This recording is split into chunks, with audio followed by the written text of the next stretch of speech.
Hi, my name is Candace Fleming. I'm a Term 2 student, nursing student at FSCJ, and today I'm here to demonstrate for you medication administration via IV Piggyback. The first thing that I'm going to do is check the MAR and make sure that I have the right patient and drug and the dose and route is on there.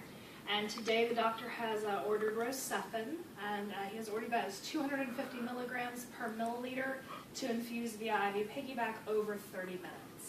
The first thing that I would do is pull the patient's lab values and make sure that there's no reason he shouldn't be receiving this drug. I would check for allergies and make sure we're all in the clear. We are. As I said, today we're going to be given Rocephin. It is an antibiotic and it is compatible with Flagyl. I would look over the action and purpose, side effects, contraindications, nursing implications, make sure again the patient didn't have hypersensitivity to penicillin or cephalosporin, and so far we're in the clear. So now I'm going to perform hand hygiene and begin to drop my meds. So I'm first going to check the bottle, make sure we're within expiration date, it is the right medication. I'm going to alcohol swab and drop 1 milliliter of air. And to inject 1 milliliter, draw one out. Go. I'm going to get my IV Piggyback and I'm going to inject it into the Piggyback. Recap and put this in sharps. Now I'm going to gently agitate the bag to mix the medication and then I'm going to label them. I'm going to label it with the patient's name, the drug, the amount, the date, the time it was started, and my initials. And now I'm going to spike the bag and prime it, get ready to go. So I'm going to spike the bag and hang it up. And prime it to 1/3 to halfway full. And clamp, it is definitely ready to go. So I'm going to hang that up. And now I'm going to label my tubing. This is going to have the date, time, and my initials on it. And now we're ready to go into the patient's room. So I'm going to knock, perform hand hygiene, identify myself, and identify my client by the wristband of date of birth and name. And I would explain the procedure to the client that he's been receiving, going to receive Rocephin, and I would double check for any more allergies, and we're in the clear. So I'm going to perform hand hygiene again and put on gloves.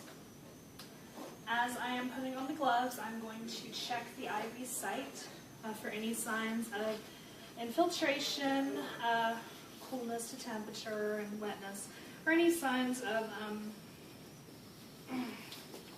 phlebitis, the redness and swelling, and I'm going to palpate, make sure the patient's not in any pain.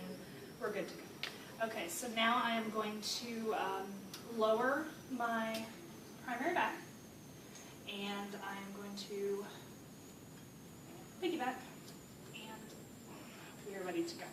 So now I'm going to clean the Piggyback on one side, and I'm going to clean the port of my primary with the other side and attach. I'm going to clamp off my primary line.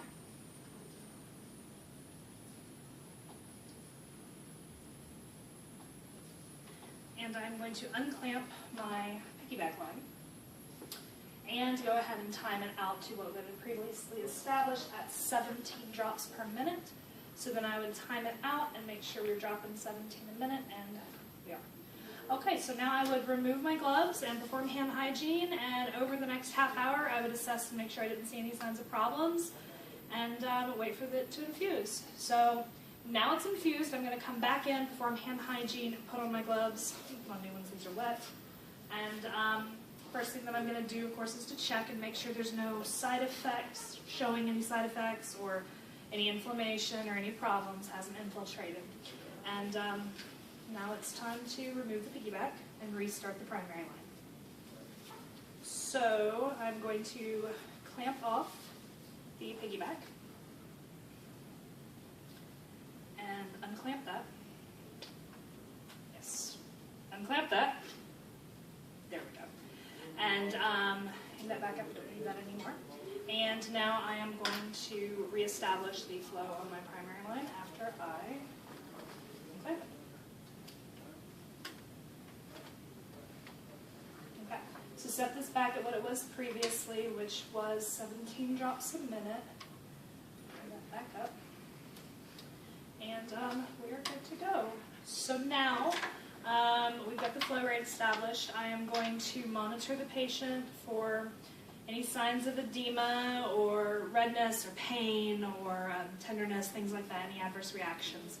And I would clear everything off, make sure all my needles are in sharps, and I would document the procedure. I would document the time and date, the drug, the dose, how the patient tolerated it, the condition of the IV site, volume of fluid we put in, and continue to monitor the patient's input and output. And that completes the procedure. So thank you.